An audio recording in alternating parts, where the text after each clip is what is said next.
my thought is, if we are to look at the efficacy of a low carbohydrate diet or low fat on someone who's insulin sensitive or insulin resistant, a fasting insulin will reveal that better than an insulin at 30 minutes.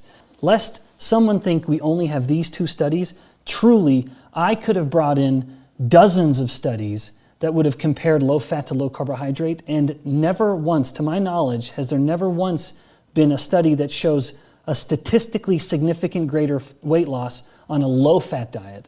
In contrast, there are dozens that support a statistically significantly greater fat loss or weight loss on the low carbohydrate. Now, those studies, however, didn't attempt to look at insulin sensitive or insulin resistant. They just found in everyday people, the low carb diet beats the low fat diet with regards to weight loss and insulin reductions. The power with the Diet-Fits and the AtoZ analysis studies is that they did attempt to look at the underlying insulin resistance or insulin sensitivity status.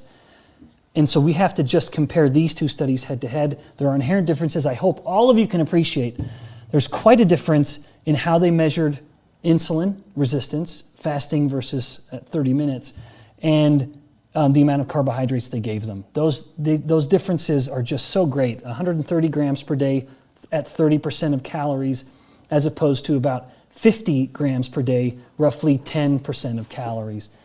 8 years ago, when I jumped on this, when I started looking at the science behind, high fat, low carb, I was implementing the zone diet to our clients. I mean, that was it. 8 to 10 years ago, I mean, the zone diet was really popular. Yeah.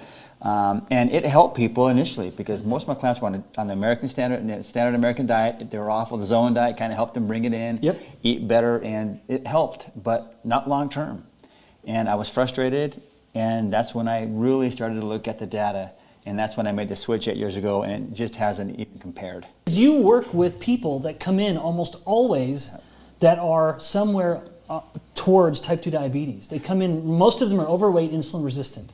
I mean, Ben, it's almost frightening. Almost 100% of our clients that come in, I mean, it's just, oh my gosh, it's just their diabetes medication is gone, their hypertension medication is gone. Yeah. And again, we don't focus on weight loss, but they typically lose a lot of adipose tissue when they do this, and they feel better. They're able to fast, and I mean, I guess, and you could come up with 1,000 studies here, but from our study at my gym and implementing Insulin IQ's program, it's just a no-brainer.